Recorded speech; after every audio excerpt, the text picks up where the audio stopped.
Third and fourth phases of the Bihar Assembly elections is on in full swing. Leaders of the NDA and the Grand Alliance are leaving no stone unturned to convince voters to vote for them. Meanwhile, a team of the Election Commission led by Dr. Naseem Zaidi will visit the state today to take stock of preparations for the third and fourth phases of Assembly elections.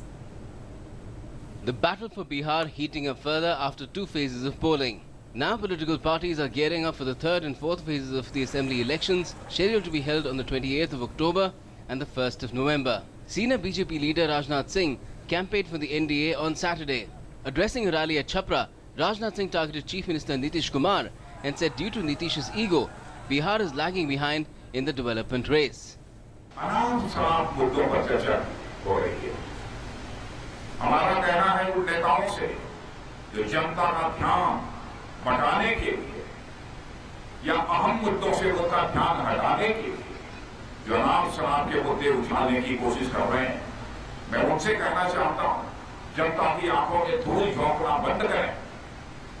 यदि चर्चा करनी है तो सड़क पर चर्चा होनी चाहिए, सड़क के बारे में, बिजली के बारे में, पानी के बारे में चर्चा होनी चाहिए, दवाई के बारे में चर्चा होनी चाहिए, पढ़ाई के बारे में चर्चा होनी चाहिए और जवानों की कमाई के बारे में चर्चा होनी चाहिए।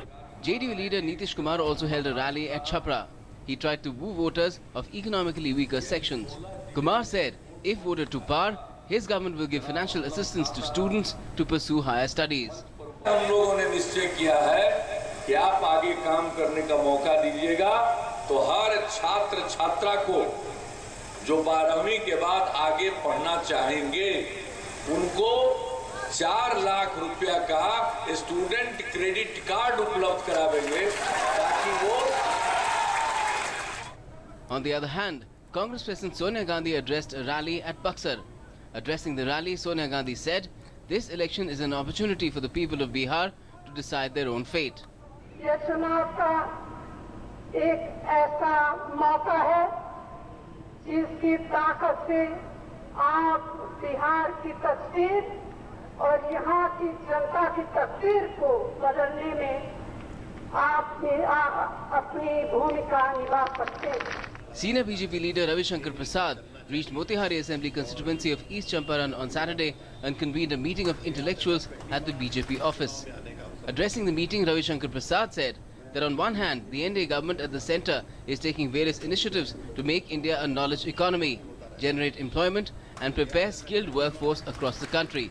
But on the other hand, political parties of the Grand Alliance are playing petty politics in the name of class and caste in Bihar. हमारी सोच क्या है?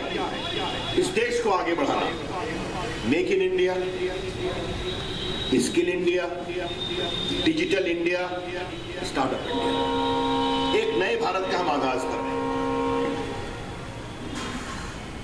उधर खाली जात पात, काला कबूतर काटना है, क्या करना है। Meanwhile, a team of the Election Commission led by Chief Election Commissioner Naseem Zaidi will go to Bihar on Sunday to take stock of preparedness for the third and fourth phases of Assembly elections in the state, where it will also interact with political parties and top government officials.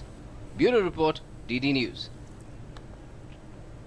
And joining us now is our correspondent Rajesh Raj from Patna with the latest. Rajesh, well, lots of events happening there today in Bihar, even as campaigning picks up further for the third and fourth phases. Let's talk first about the Election Commission's visit, the Election Commission team visiting the state today to take stock of preparations. Give us a sense of, in detail, of the agenda that the team is likely to have.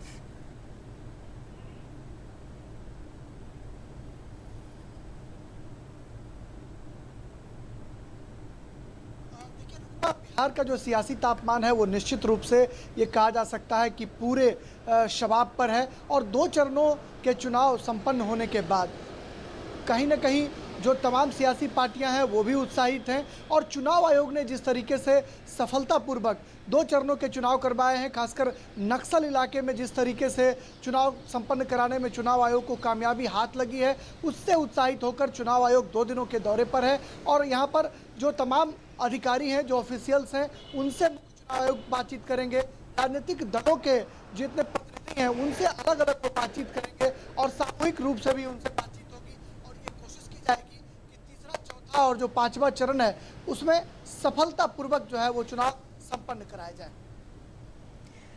Right. Meanwhile, campaigning also heating up further in the third and fourth phase. What would you say would be the major issues? Of course, development is the plank on which most political parties are going to the polls. But what would be the other issues specific to this phase, to the constituencies that are going to the polls in this phase, in these two phases?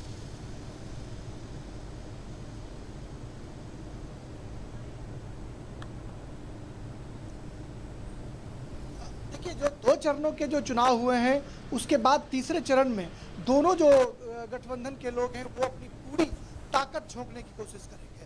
कहीं ना कहीं जो NDA गठबंधन है और सामने महागठबंधन है उनके लिए पूरी ताकत झोंकने की जो कोशिश है वो की जाएगी। और जो छपरा का इलाका है, मुजफ्फरपुर में चौथे चरण में चुनाव होने हैं, इन तमाम इलाकों में ये कहा जा सकता है कि पूरे दोनों गठबंधन के लोगों के लिए करोड़ मरोड़ की स्थिति है और लगातार ये कोशिश की जाएगी कि जनता से रूबरू हो जाए।